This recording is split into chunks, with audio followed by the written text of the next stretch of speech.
ओम शांति। आज प्यारे मीठे बाबा की मुरली मंत्र की डेट है 7 मई 2025। तो आज मीठे बाबा अपने बच्चों से कह रहे, निश्चय ज्ञान योग से बैठना, साक्षात्कार से नहीं। साक्षात्कार के ड्रामा में नूर है, बाकी उससे किसी का कल्याण नहीं होता। तो ज्ञान योग से निश्चय बैठता है। जब हम ज्ञान, परमात्मा का ज्ञान सुनते, सत्य ज्ञान सुनते, योग जब करते हैं तो परमात्मा में निश्चय बैठता है, भगवान को पहचानते ही। ये साक्षात्कार से ये नहीं हो सकता कि एक क्षणिक हम देख लिए, सपने में देख लिए, या कुछ वहम हुआ के सामने भगवान दर्शन दिए, देवी, इससे निश्चय नहीं बैठेगा, कल्याण भी नहीं होगा। ये बात बाबा क्लियर कर रहे हैं। प्रश्न, बाबा कौन सी ताकत नहीं दिखाते, लेकिन बाबा के पास जादूगरी अवश्य है। बाबा कौन सी ताकत नहीं दिखाते, लेकिन बाबा के पास जादूगरी है। तो बाबा मुर्दे को जिंदा करने की ताकत नहीं दिखाते। भगवान तो ताकतमंद अकलमंद दोनों है, लेकिन मुर्दे को जिंदा नहीं करते। हाँ, जो नौदा भक्ति करते हैं उन्हें भगवान साक्षात्कार जरूर करा देते, क्योंकि साक्षात्कार करने की चाबी तो भगवान के पास ही है। ये जादूगरी तो बाबा के पास ही है। घर बैठे उनको ब्रह्मा, श्री कृष्ण और विष्णु जी का साक्षात्कार हो जाता है। सुना, ये रहस्य गीत है। कौन आया मेरे मन के द्वारे, ज्ञान की झंकार लिए, तो स्वयं शिव बाबा आ गए। ओम शांति। सत्संग तो बहुत है, खास भारत में तो ढेर सत्संग है, अनेक मत मतांतर है। वास्तव में वो कोई सत्संग नहीं है। सच्चा सा सत्संग तो परमात्मा शिव के साथ है। जो सच्चा है उसी का तो सत्संग होगा, सच्चे का सत्संग, है ना। तो अनोखी बात है, बाबा अक्षर कितना मीठा है। वह है माता पिता। कोई भी सुनेंगे तो कहेंगे पता नहीं इन्हों के माता पिता, विचार करते रहते कि ये क्या है। हाँ, कौन है इनके माता पिता, तो बताना है ना। हम आरती में गाते हैं ना, तुम्ही हो माता पिता बंधु सखा, तो वो माता पिता आ गए। बाबा वैसे समझाते हैं, सारी दुनिया पतित है, तो जरूर यह भी बहुत जन्मों के अंत में पतित है, जिनके तन में भगवान ने प्रवेश किया। कोई भी पावन नहीं है। इसलिए कुंभ के मेले पर, हरिद्वार गंगा सागर के मेले पर समझते हैं ज्ञान स्नान करने से पावन बन जाएंगे, लेकिन पावन तो कोई नहीं बने। इसलिए तो हर वर्ष या हर 6 महीना और हर 12 वर्ष पे जाते हैं स्नान करने। क्यों? यदि पावन बन गए तो फिर पावन बनने की क्या दरकार है फिर से। तुम जानते हो, वास्तव में तुम हो ज्ञान गंगाएं, जो ज्ञान सागर से निकली हो। और यह ज्ञान गंगाएं तो देश देशांतर चली जाती, कहीं से भी निकल जाएगी। शिव बाबा तो कहते मैं तो ड्रामा के बंधन में बंधा हुआ हूँ। सभी का पाठ निश्चित है। नौदा भक्ति वाले को मैं साक्षात्कार कराता हूँ, भावना का भाड़ा तो देता ही हूँ। बाकी काम चिता पर बैठने से तो काले बन गए थे, अब ज्ञान चिता पर बैठ तुम्हें गोरा बनाता हूँ। हम्म? और जन्मों के अंत के जन्म में बाबा भी आए हैं। बाकी देवताएं तो अभी है नहीं, देवताएं अभी है नहीं, तो वे क्या साक्षात्कार कराएंगे। साक्षात्कार की चाबी तो भगवान के पास है, जो अल्पकाल के लिए भावना पूरी करने के लिए साक्षात्कार करा देते हैं। परंतु वो कोई मेरे से तो नहीं मिल सकते, बाबा ने क्लियर कर दिया। साक्षात्कार भी हुआ, क्षणिक उनको दृष्टि भी लगी कि हाँ भगवान देवता पधार गए, लेकिन वो कोई प्राप्ति तो कुछ नहीं हुई। इससे कोई भगवान से तो नहीं मिल सकते। भगवान से मिलेंगे सिर्फ ज्ञान से। ज्ञान समझिए और फिर योग करिए परमात्मा से मिलने के लिए। बाबा हमें कर्म कर विकर्म की गति बतलाते हैं। कर्म था जो कर्म हम कर रहे हैं, हाथ पैर हाँकना कर्मेंद्रियों से, और नींद लेना भी कर्म है। अकर्म था जिस कर्म का कोई लेखा जोखा नहीं, हिसाब किताब नहीं, सत्य त्रेता में कोई लेखा जोखा नहीं। और विकर्म, विकार युक्त कर्म, क्रोध लोभ मोह अहंकार से जो हम कर्म करते हैं, उसकी गति बाबा ने समझाई है। पिता टीचर गुरु तीनों से ही शिक्षा मिलती है। अभी बाबा हमें सारा रहस्य बता रहे हैं। बाबा कहते हैं मैं तुमको ऐसी शिक्षा देता हूँ, ऐसे कर्म सिखलाता हूँ, जो तुम 21 जन्म सदा सुखी बन जाते हो। टीचर शिक्षा देते हैं, गुरु लोग पवित्रता की भी शिक्षा देते हैं, लेकिन कथा सुना देते, धारणाएं नहीं कराते। धारणा वो कराए जो खुद धारणा स्वरूप हो, भगवान। हाँ, यहाँ तो बाबा कहते अंतमति सुगति, अंतमति सुगति। आइए एक कथा सुनते हैं कि किस प्रकार हम किस भान में रहे। कहते हैं ना, दे दान तो छूटे ग्रहण, कौन सा दान सबसे महान है। आइए समझते हैं। एक पुराना मंदिर था, दरारें पड़ी थी, खूब जोर से वर्षा हुई और हवा चली, मंदिर का बहुत सा भार लड़खड़ा कर गिर पड़ा।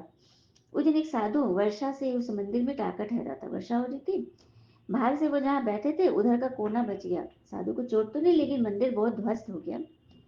साधु ने सवेरे पास के बाजार में जाकर चंदा करना आरंभ किया। उसने सोचा कि मेरे रहते भगवान का मंदिर गिर गया, अब मैं इसे बनवा कर ही यहाँ से कहीं जाऊंगा।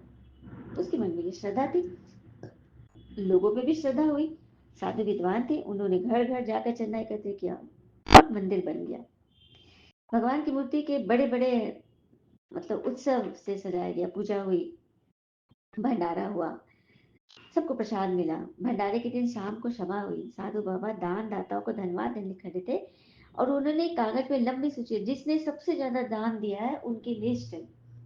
तो सबसे पहले बूढ़ी माता का नाम था, सबसे बड़ा दान एक बूढ़ी माता का नाम था लिस्ट में।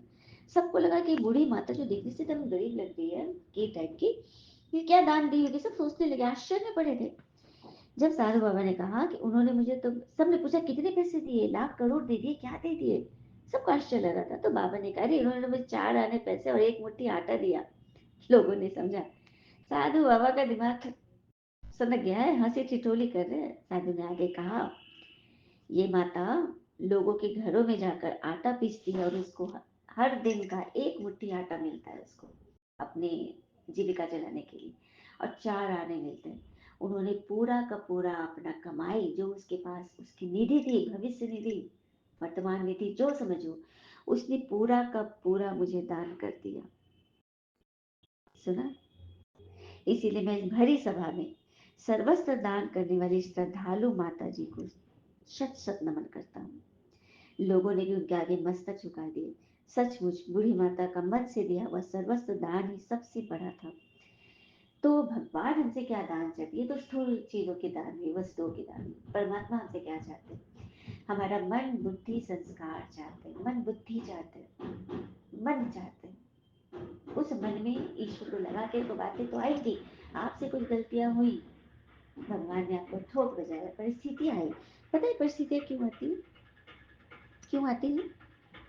क्योंकि मिट्टी का गीलापन जिस प्रकार पेड़ की जड़ को पकड़ कर रखता है, मिट्टी का गीलापन जिस प्रकार पेड़ की जड़ को पकड़ कर रखता है, ठीक उसी तरह शब्दों का मीठापन मनुष्य के रिश्तों को पकड़ कर रखता है। अपने भीतर करुणा रखिए, रहम बना रखिए, आवेश नहीं, क्योंकि बादलों की वर्षा से ही पुष्प खिलते हैं, उनकी गर्जना से नहीं। सुना? इसीलिए परिस्थिति आई कि आपने कुछ अनिष्ट किया है, कुछ अपने दैवी गुण के से विपरीत किया है, तो परिस्थिति आती है। तो समझ जाए कि अब हमें क्या करना है।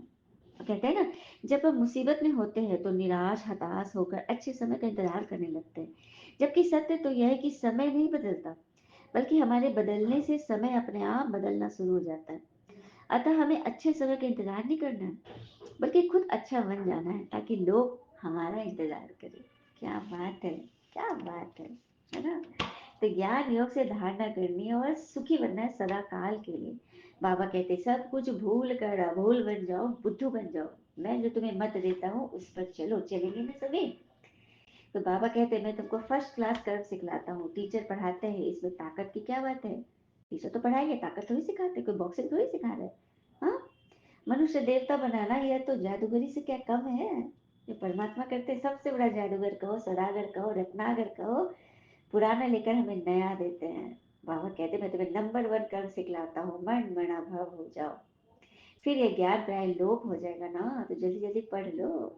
और एक बात और बताओ, किसी का भी कभी इंतजार नहीं करना है। मुरली क्लास है, घर जाना है, कहीं भी जाना है, सेंटर जाना है, इंतजार नहीं। 2 मिनट में आप अगर पीछे रह गए तो सत्युग में आप पीछे आ जाओगे। इंतजार नहीं। दादी जानकी कभी किसी का इंतजार नहीं करती थी, पुरुषार्थ में तो बिल्कुल ही नहीं। आप बढ़कर आगे बढ़ो, आपको फॉलो करने वाले आपके पीछे जरूर है। अगर आपके साथ उनको चलना है तो आपको वो जरूर फॉलो करेंगे, और आपके पीछे आपके साथ साथ वो चलेंगे। आपको रुकना नहीं है, किसी के लिए नहीं रुकना है, बढ़ चलिए। ठीक है, बढ़ चलिए। बाकी मनुष्य तो इन बातों में वंडर ही खाएंगे कि शास्त्रों में तो ऐसी बातें है नहीं। यहाँ तो प्रैक्टिकल बाबा हमें सिखा रहे थे। तो कहते हैं तुम हो शक्ति सेना, माया पे जीत पहन, जगत जीत बनते हो। इसमें मेजोरिटी माताओं की है, क्योंकि मक्खन सारा उन्हीं को मिलेगा ना, स्वर्ग का द्वार कौन खोलेंगे। अच्छा, मीठे मीठे बच्चों प्रति भगवान की नमस्ते, हम बच्चों के भी प्यारे बाबा को नमस्ते। धारणा के लिए मुख्य सार पहले पॉइंट, इस एक अंतिम जन्म में बाबा के डायरेक्शन पर चल घर गृहस्थ में रहते पवित्र रहना, इसमें बहादुरी दिखानी है ना। सभी यहाँ बहादुर बच्चे, जो है बहादुर बच्चे वो कमेंट में जरूर शेयर करेंगे, हाँ जी बाबा व दीदी हम बहादुर बच्चे हैं बाबा के। दूसरी पर, श्रीमत पर सदा श्रेष्ठ कर्म करने हैं, वाणी से परे जाना है, जो कुछ पढ़ा व सुना उसे भूल बाबा को याद करना है। वरदान, परिस्थितियों को गुडलक समझ अपने निश्चय के फाउंडेशन को मजबूत बनाने वाले अचल अडोल भव। परिस्थितियों को गुडलक समझ अपने निश्चय के फाउंडेशन को मजबूत बनाने वाले अचल अडोल बनते।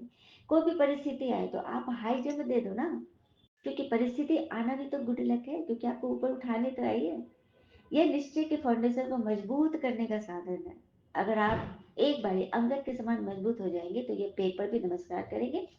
पहले विकराल रूप में आएंगे फिर दासी बन जाएंगे। चैलेंज करो हम महावीर है। जैसे पानी के ऊपर लकीर ठहर नहीं सकती, ऐसे तो मास्टर सागर के ऊपर कोई परिस्थिति वार नहीं करते, चाहे किसी भी रूप में आए, युगल रूप में, बच्चे रूप में, संबंधी रूप में, समाज रूप में, किसी भी रूप में पेपर आए, लेकिन आप फंसोगे नहीं, क्योंकि परिस्थिति आपसे डरेगी, डरेगी आपसे। आप पर वार नहीं कर सकती, क्योंकि आपके साथ कौन है। और कहते हैं ना, फसल के लिए अच्छी फसल पहले खेतों को उत्तम बीज देना पड़ता है, खेतों में उत्तम बीज बोना पड़ता है। वैसे ही विश्व में परिवार में सुख शांति के लिए पहले मन से सुख शांति का बीज बोना है। मन में सुख शांति के बीज का दान करना है, करेंगे। पहले मन में सुख शांति बनाइए, अपने आप सर्वत्र शांति रहेगी, क्योंकि स्वस्थिति से ही अचल अडोल बन जाएंगे। स्लोगन, पुराने वर्ष को विदाई देने के साथ साथ कड़वेपन को भी विदाई दे दो ना। पुराने वर्ष को तो विदाई दे देते हो, हर वर्ष देते हो, 24 गया 25 आ गई, लेकिन क्या कड़वेपन को विदाई दे दिया? मीठापन को लाओ। हाँ, अब व्यक्तिशाल है। यदि वरदाता और वरदानी दोनों का संबंध समीप और स्नेह के आधार से निरंतर हो तो सदा कंबाइन रूप में रहो तो पवित्रता की छत्र छाया स्वतः रहेगी। जहाँ सर्वशक्तिमान बाबा है वहाँ अपवित्रता स्वप्न में भी नहीं आ सकती। जब अकेले हो तो पवित्रता का सुहाग चला जाता है, सुहाग चला जाता है, माया लूट लेती है। उससे बचना है तो सदैव कंबाइंड स्वरूप में भगवान के साथ रहो, ज्ञान योग से डटे रहो। अच्छा, ओम शांति। शुक्रिया बाबा, शुक्रिया बाबा के प्यारे प्यारे बच्चे। ओम शांति।